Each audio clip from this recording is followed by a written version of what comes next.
Yeah, so this is going to be something interesting. I'm partnering up with another group. It's something I cannot talk about too much, but essentially what we're doing, we're creating digital doubles utilizing augmented intelligence. And yeah, that's what I'm doing, boys. Partnering up with three guys who've cash collected over 40 millions in the last 5 years for their clients. So big things coming up, man. Big things coming up, right? Awesome. Sick.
I'm trying to sort of find out how we can like create the best DM sequence in that kind of sense. Like, how can we make sure that we essentially have a DM flow that is capable of converting people in that kind of sense to, like, the first step is a call, bro. We have to make sure that everything we do in the DMs are related to appointment settings, so setting the appointment. And I don't got much experience in that range, so that's why it's tough for me to find this out, but shit, boys, we gotta make sure we cross this. Everything has to be related to booking calls. Maybe I'll be getting an appointment setter in soon. If you want to be there, make sure to hit me up, obviously. Instagram pays good, that kind of sense. But yeah, we do this, do that, talk about it on a quick call. I think that's like the best thing. Maybe like attaching dollars. I don't know. It's a tough situation, boss, because I don't have that much experience in appointment setting. Honestly, yeah. It's cool. It's cool. Look what I was building this morning. I was trying to identify our ICP's biggest brick, and it's quite a funny analogy. So, as you can see over here, we got this man. He needs help, right? He wants to scale to a certain point, and all these potholes on the way are his problems, his struggles, and his pain points, right? And then he walks over the potholes, but then he notices that all these pains, these struggles, and these problems are, adding up to each other, and they create a brick wall. And every single brick is a new problem, is a new pain point, new struggle. So what we need to do in order to break this brick, to go from here, we have to make sure that first of all we identify the bricks.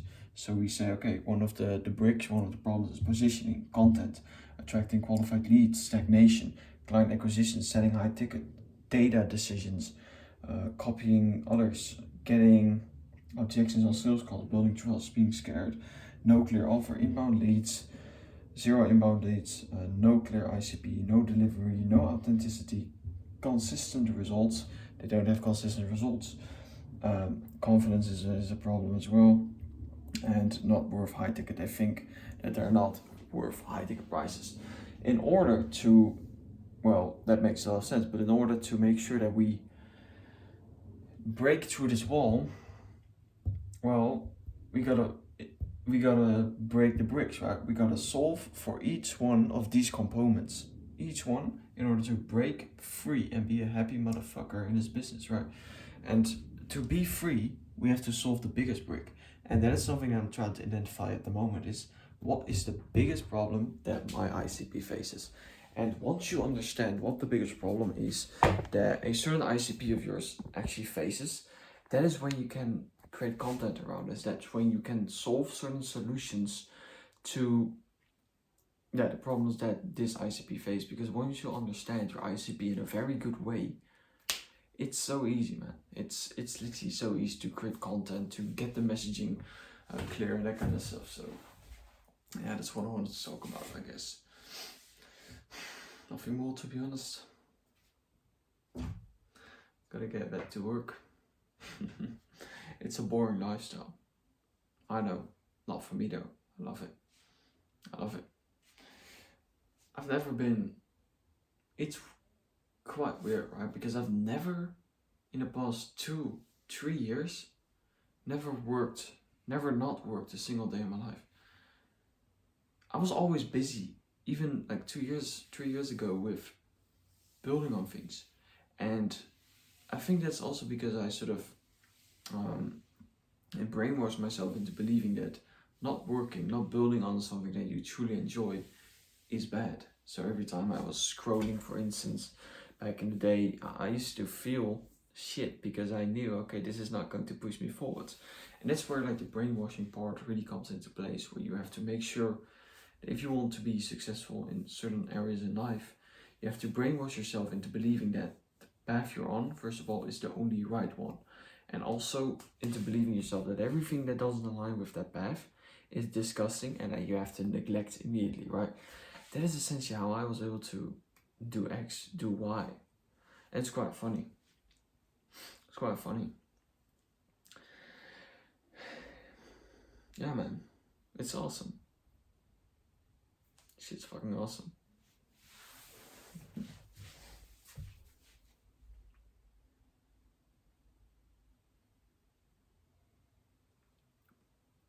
I want to be 18, boys. I want to be 18. I want to be able to, first of all, drop out of my current school because I don't like it there. Second of all, I want to be able to travel the world without my parents' permission. And third of all, oh shit.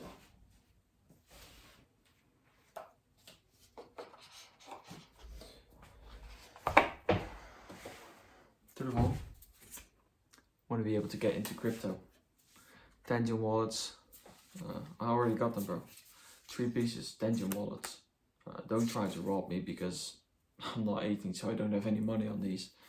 But yeah, it's cool, man. I want to be like more investing. Probably not going to do crypto though. I'm probably just going to be putting some money into something that goes up, goes down, I don't know. It's quite cool, man. It's quite cool. The packaging is also awesome. It's nice little packaging.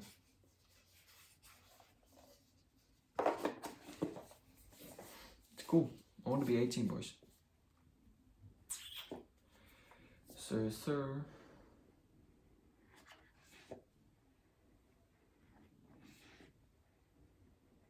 I haven't been meditating for the past 2 months. Let me show you. Put this one away. So it's quite cool because at the end of every year, I always make these new habit trackers, I guess you could call them. So this one is money being made. So as we can see on the 9th of January, I made my first ever money online. 43 euros plus 43 euros on the 1st of 9th of January, ecom, right? The second day I made 485 euros. Second day of actually making money online, ecom again. Then like 190, cool. So I track my money, how much money I actually make. Obviously we have trackers online, like this is just a cool indicator, dopamine hits, I guess. Then we have reading, so reading books, very consistent with that shit. In the holiday I was slacking a bit, you probably cannot see it, but yeah, I hope that makes sense. And then I was talking about the meditation. Let's see if we can get it in there. I was very consistent. I even had a streak of 72 days in a row. Then I missed one day, and then I continued the streak for probably another so much days. And after holiday, I literally just didn't meditate any second, as you can see. And why? Oh shit. Well, it's simple. I have time for it. That's an excuse, but I've been meditating, bro, for so long, and it never seemed to benefit me. Come on, bro. Thank you. No, shit angle. I've meditated for super long and no fucking benefits. So that's why I decided to stop it, you know, because I was meditating like 5-10 minutes every day. No results. And I've done it for 2 years, so I can confidently say meditation doesn't work for me. What I did start doing recently is journaling. So sometimes I just feel like there's a lot of information, like when the co-founder of Naller Group called me up recently in the evening, and he basically wanted to have me on the team. I was so fucking overwhelmed because I was building on something else at the moment. I had to make decisions quick. So what I did is grab my little journal and just like started writing some stuff out there. Like started writing some stuff. I guess it's called Scholar.io.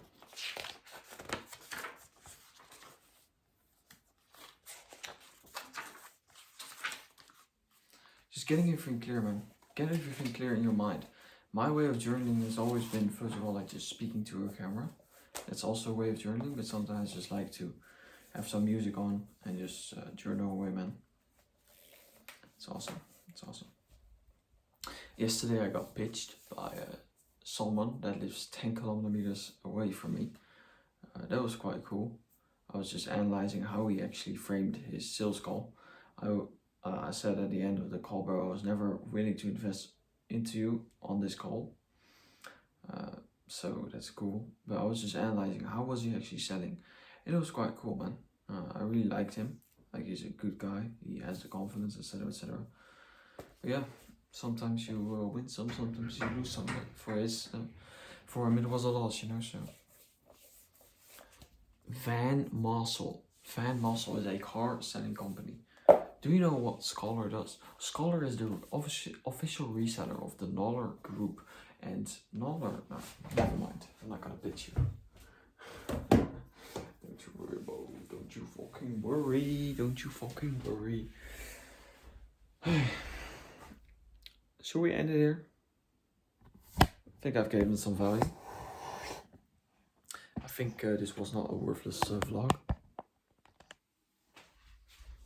Gotta get back to work, man.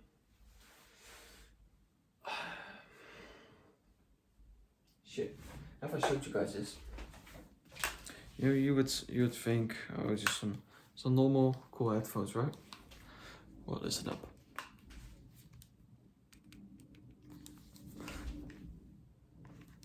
And then you wrote branding. Branding is fucking everywhere. I'm not done yet.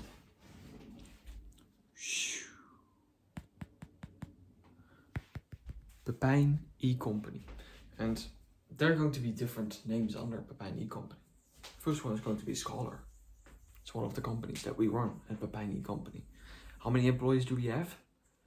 50? 100? Probably? No, probably like under 10 employees that we have. We are generating 668,297 euros every single month consistently.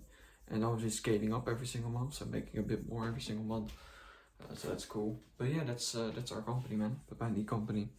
Generating that amount of money with 7 employees, 3 sellers, 2 closers, one content strategist, 1 media buyer, and 1 bookkeeper. Or like, no, more like data analyst. Not media buyer, data analyst, and now we have a bookkeeper.